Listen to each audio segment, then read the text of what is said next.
have another great Canadian. I mean, the kid in me is pinching herself because Sarah McLachlan is right here. Who's going to be on that stage very soon, but you're taking some time to speak with us.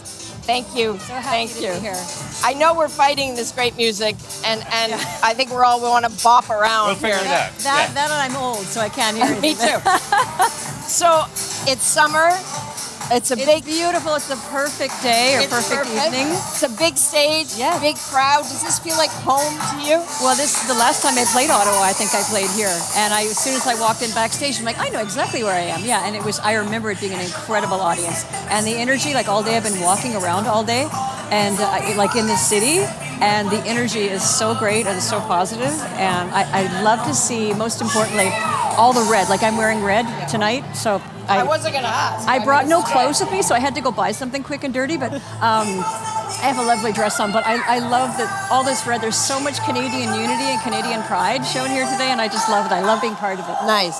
You know that people were worried about you with your voice. I was worried about me with my voice. I bet you were. You went on vocal rest, and I'm not trying to make you shout over the music here, but does that experience change your relationship with your voice? I think it makes me recognize the fragility of it and how much I relied on it for my sense of self-worth and purpose in this world.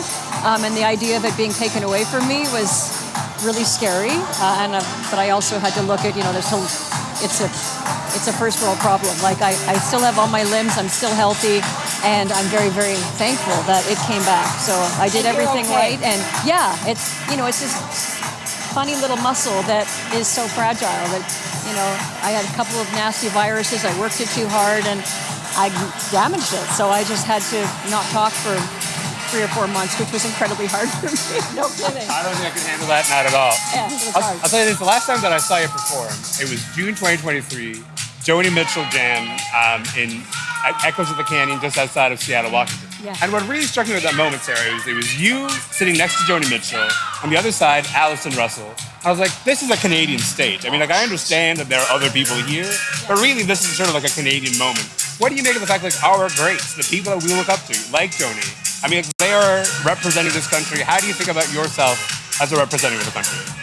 Well, I'm a very proud Canadian. I've lived here my entire life. I wouldn't live anywhere else. I love this country. I think we have a lot of things to work on and a lot of things that we could do better, but we do a lot of things really well.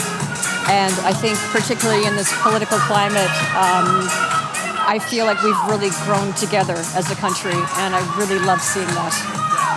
Of course, also at that show, one of those performances was taped for a documentary they have coming up, and that's a particularly exciting thing to talk about because Lilith Fair celebrating an anniversary and also celebrating a documentary.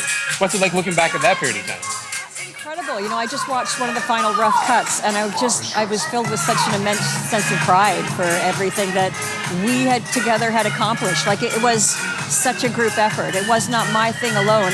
The success of Lilith was because all these other artists agreed to participate and be part of it, and this whole beautiful community was built. And the industry was changed, and it was fantastic. And you're going to have another generation of young girls and women who learn about Lilith Fair and learn about you in some ways through that dog. I'm excited about that, and I think one of the sort of interesting things that came out of that was a lot of stuff on social media about young women saying, I had no idea about this is so cool. And Olivia Rodrigo talking about how these are all the women I've grown up listening to and respect, and I had no idea this was happening. I so wish, I could have been part of that.